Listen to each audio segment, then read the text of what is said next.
Bonjour, je m'appelle Elisabeth Paradis, je suis nutritionniste au groupe Promo Santé Laval. Bienvenue à cette nouvelle capsule nutrition sous le thème « Le marketing alimentaire, comment s'y retrouver ». Saviez-vous que c'est 40 000 produits différents qui sont offerts dans les épiceries? Il y a de quoi être mélangé. Particulièrement depuis le début de la pandémie, on passe de plus en plus de temps devant nos écrans, donc on est plus exposé aux publicités. En parallèle à ça, on passe moins de temps à analyser les bons et les moins bons choix à l'épicerie parce qu'on ne peut pas trop manipuler les produits en magasin. On a donc décidé de vous donner les 3 meilleures stratégies pour déjouer les publicités et le marketing alimentaire. Ce ne sont pas nécessairement les aliments qui ont l'air d'être les meilleurs pour vous qui le sont. Les compagnies qui ont le plus de moyens, on s'en doute bien, peuvent se permettre d'investir des gros montants en marketing pour rendre leurs produits super attrayants.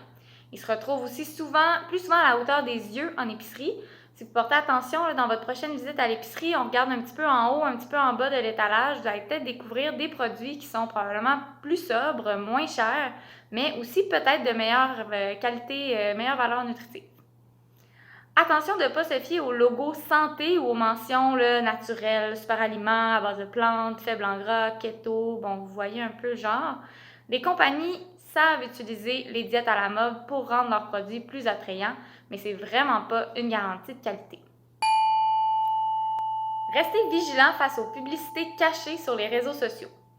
De plus en plus d'influenceurs s'associent avec des marques pour en faire la promotion sur leurs réseaux sociaux. En soi, c'est pas une mauvaise chose, mais il faut rester critique face à ce que nos influenceurs préférés disent consommer.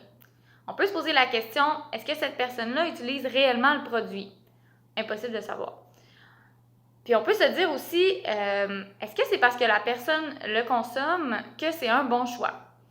Si l'influenceur vous parle simplement de son bon goût, c'est une chose, mais si elle vante ses vertus nutritionnelles, bien, vous devriez vous demander quelle est la formation de cette personne-là pour nous conseiller au niveau de la valeur nutritive d'un aliment. À la fin de la capsule, vous allez pouvoir retrouver tous mes nutri-influenceurs préférés à suivre pour des conseils qui sont fiables en matière de nutrition sur les réseaux sociaux. On se fie à nos envies et préférences plutôt qu'à ce qui est écrit sur la boîte. L'idéal, on le sait, ça reste de cuisiner maison le plus souvent possible.